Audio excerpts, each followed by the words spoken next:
तो दोस्तों शुरू करते हैं आज की इंफ्रा न्यूज। पहली खबर जो आ रही है वो देश के अंदर बनने वाले नए डेडिकेटेड फ्रेट कॉरिडोर से रिलेटेड है, जहां पर जो हमारा ये डीपीआर है नया फ्रेट कॉरिडोर का वो भेज दिया गया है जाइका और वर्ल्ड बैंक को।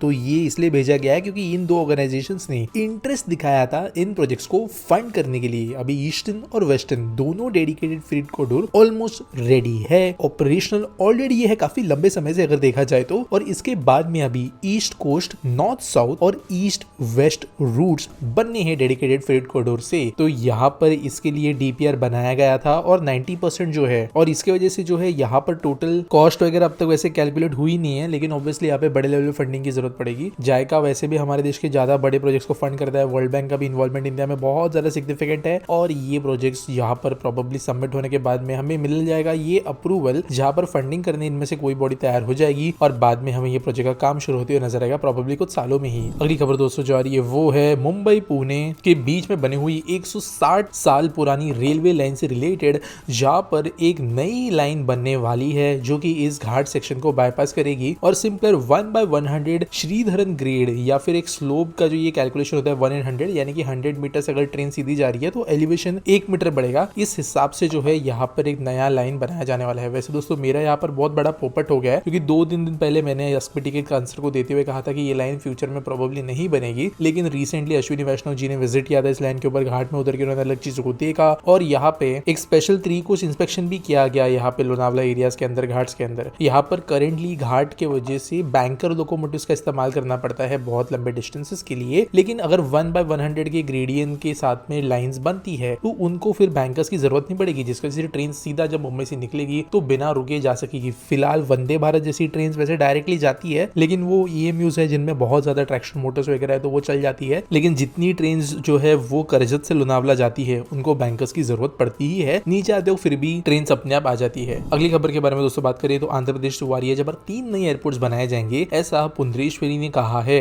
तो दोस्तों यहाँ पे टीम यूनियन मिनिस्टर है ये, और वैसे इन्होंने पूरा का पूरा डिटेल नहीं दिया है कहाँ पे बनेंगे, क्यों बनेंगे वगैरह वगैरह, लेकिन रीजनल इकोनॉमिक डेवलपमेंट्स को बेहतर करने के हिसाब से बनाए जाएंगे ऐसा कहा गया है। कंजेशन को कम करने के हिसाब से इनको बनाया जा रहा है ऐसे कहा गया है, और लोकल रीजनल ट्रैवल को इंप्रूव करने के हिसाब से इनको बनाया जाए ऐसा कहा गया है। साथ साथ इसके वजह से जो ओवरऑल इंफ्रास्ट्रक्चर है आसपास का वो भी मॉडर्नाइज हो जाएगा, जो भी एयरपोर्ट्स बनेंगे वो, और इंडस्ट्रियल हब जो है सदर्न इंडिया का आंध्र में, उसके यहाँ पे बहुत मदद मिलेगी। अगली खबर दोस्तों जा रही है वो है एयरबस से, जहां पर इन्होंने कहा कि जल्दी डिलीवरी हो जाएगी एक कंसाइनमेंट की भारत के अंदर, जहां पर H-160 हेलीकॉप्टर्स जो है वो यहाँ से अब डिलीवर होना शुरू होने वाले हैं। तो दोस्तों यहाँ पर वैसे जल्द का मतलब 2025 है। ये जो हेलीकॉप्टर्स है इनको इंडियन मार्केट के हिसाब से मॉडिफाई किया गया है, जहां पर ये वेदर कंडीशंस वगैरह के हिसाब से सही बने हैं, और ये कहीं ना कहीं पर जो है इंडिया के लिए एक इंपॉर्टेंट डिलीवरी होगी। अगली खबर दोस्तों जा रही है वो है चंडीगढ़ के पास के मोहाली से, जहां पर जो एयरपोर्ट रोड है इसको ट्रांसफॉर्म किया जाने वाले एक फ्रीवे के अंदर ताकि कंजेशन को खत्म किया जा सके। इन्होंने कहा है कि बेसिकली 6 फ्लाईओवर्स इस रोड पे बनेंगे 14 किलोमीटर के स्ट्रेच पे, खरार से लेकर एयरपोर्ट क्रॉसिंग तक, और करेंटली तकरीबन 55 मिनट का समय लगता है इस डिस्टेंस को कवर करने के लिए, क्योंकि यहाँ पे ट्रैफिक बहुत हेवी होता है। लेकिन ये फ्रीवे जैसे सिस्टम बनाने की वजह से, इतने सारे फ्लाईओवर्स होने की वजह से ये रोड ट्रैफिक से थोड़ा इजी हो जाएगा, क्योंकि काइंड ऑफ एक्सेस कंट्रोल बन जाएगा। अगली खबर दोस्तों जो आ रही है वो है इंडिया के कोस्टल इंफ्रास्ट्रक्चर से रिलेटेड, जहां पर रिलीज की गई है economic survey for fiscal year 23-24, और आइलैंड डेवलपमेंट जो है यहाँ पर एक फोरफ्रंट विजन के तौर पे रखा गया है। तो यहाँ पे लक्षद्वीप, अंडमान निकोबार आइलैंड्स, गुजरात के आसपास के कुछ आइलैंड्स, इनको eco tourism, ship repair facilities, slip lane manufacturing and repairs, establishment of maritime training institute, creation of free trade Jones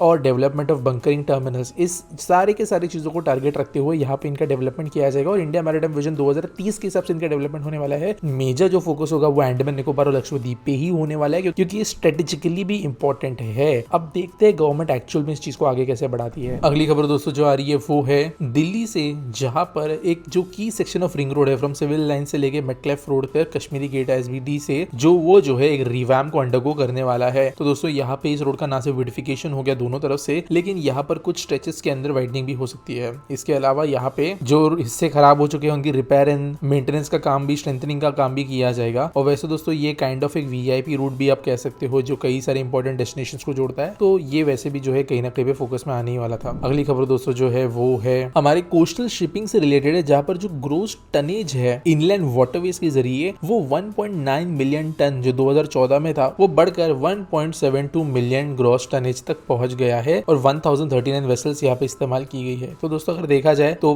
बहुत बड़ा जंप नहीं है ये, लेकिन एक सिग्निफिकेंट फिर भी इंप्रूवमेंट आप बोल सकते हो। बहुत सारे प्रोजेक्ट्स अभी इन प्रोसेस है जो ऐसे वाटरवर्क्स को खोलेंगे, जिसके बाद में इनका इस्तेमाल ज्यादा बेहतर तरीके से हो जाएगा। गोल वैसे रखा गया है 30,000 टनेज का 2030 तक। तो प्रोजेक्ट जो है वो इसके एम्बिशंस तो बहुत बड़े हैं और सागर सेतु एप्लीकेशन के जरिए जो है यहाँ पर daily vessels and cargo operations को भी हैंडल करने का काम शुरू हो गया है। और यहाँ पे धीरे धीरे जो कार्गो ट्रांसपोर्ट करने वाले लोग हैं, कंपनीज वगैरह, उनको भी यहाँ पे शिफ्ट करने की कोशिश की जा रही है। आज के आसपीटी सवाल के बारे में बात करें तो शिवम सही पूछते हैं, can Pune metro coaches run on Delhi metro track? देखो ये जो सवाल है ना, ये बहुत ज्यादा बेसिक है और काफी ज्यादा सिंपलिस्टिक ये सवाल है, लेकिन फिर भी इसको मैं ले रहा हूँ। पुणे मेट्रो के जो कोचेस है और दिल्ली मेट्रो के जो कोचेस है, अगर वो दोनों स्टैंडर्ड गेज पे तो ये चल सकती है, लेकिन क्या वो पावर अप होकर चल सकती है, ये एक बड़ा सवाल आता है। फॉर एग्जाम्पल दिल्ली मेट्रो के स्पेशली अगर हम जो फर्स्ट लाइन्स को देखें तो ब्रॉड गेज पे थे, बाद में स्टैंडर्ड गेज पे बने, तो पहले वाले इन पे तो नहीं चल पाएगी, मे बी बाद वाले में चल पाए। लेकिन उसके बाद में भी पुणे मेट्रो का काफी सारे सेक्शन के अंदर जो ओवरहेड इक्विपमेंट है वो अलग तरीके का होगा, जो मोटर्स है वो अलग कैपेसिटी की होगी, सिग्नलिंग सिस्टम्स हो गए, ट्रेन की ड्राइविंग के सिस्टम्स हो गए, स्टेशन में जो सिस्टम लगाया गया है ट्रेन के साथ कोऑपरेट करने के लिए, कंट्रोल रूम जो हो गया, इन सब चीजों के अंदर थोड़ा ना थोड़ा चेंज होता है, चाहे वो एक ही कंपनी से क्यों ना हो, थोड़ा बहुत हर प्रोजेक्ट के हिसाब से अपग्रेडेशन मॉडिफिकेशन होता है। तो यहाँ पर दोस्तों ऐसे इधर उधर कुछ भी बदली नहीं हो सकता है। हाँ, मॉडल्स जो है ट्रेन के हर जगह पे सिमिलर देखने को मिल सकते हैं, जो देश के कुछ मेट्रो में देखने भी मिलते हैं, लेकिन इसका मतलब ये नहीं कि एक की पटरी पे दूसरी चल जाए और एक की भेज दे वहां पे और तो चलने लगेगी, ऐसे नहीं होगा। मेजर मॉडिफिकेशंस की जरूरत पड़ेगी। उम्मीद करता हूँ आपको सवाल का जवाब मिल गया होगा। आपके पास कोई सवाल है आप कमेंट सेक्शन में मुझे पूछ सकते हो। अगर आपके पास कोई न्यूज है सबमिट करने के लिए तो उसके लिए भी आपको डिस्क्रिप्शन में एक लिंक मिल जाएगी। बाकी वीडियो अच्छी लगी होगी तो लाइक करना, चैनल को सब्सक्राइब करना, नोटिफिकेशन ऑन करना। मैं हूँ आकाश भावसर, आप देख रहे हो इंफ्रा न्यूज। मिलेंगे अगले